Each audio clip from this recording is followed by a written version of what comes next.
them by lottery, the way Professor Levinson would, it's a little hard to imagine how they could be bound in advance.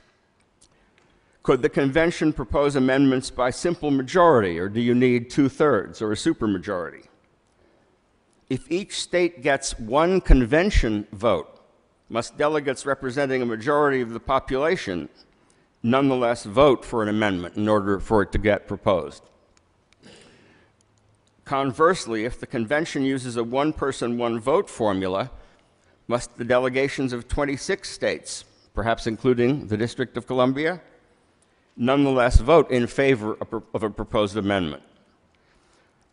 And this is absolutely critical. What role, if any, would the Supreme Court play in resolving conflicts among Congress, state legislatures, governors, referenda, and the convention itself? Barbara assumes, oh yes, we can rely on the court to hold things in check.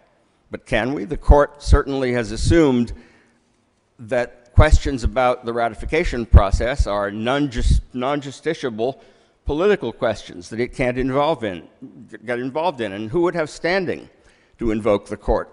It's my best guess that the court would stay a million miles away from all of this. Now, there's disagreement not only over the answers to those questions, but over how to go about answering them. It's hardly news that there is deep division, not only on this panel, those who say they're originalists and those, like Sandy Levinson, who say they're not originalists, on the proper methods of legal and constitutional interpretation. Now, Nick pointed out to some laughter in the room, well, this is no more vague than most of the Constitution, and he didn't intend that as a joke. I'm sure he didn't.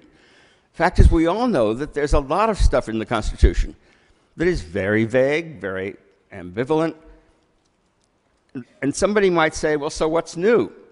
Article 5 is no different from the Bill of Rights, the word liberty, the commerce power, but there are some fundamental differences. First of all, we have developed orderly procedures over the past couple of centuries for resolving those ambiguities, but no comparable procedures for resolving these. Second, difficult interpretive questions about the Bill of Rights or the scope of the taxing power or the commerce power tend to arise one at a time, while questions surrounding the convention process would more or less need to be resolved all at once. And third, the stakes in this instance are vastly greater, because what you're doing is putting the whole Constitution up for grabs. You don't have to worry about running away with it.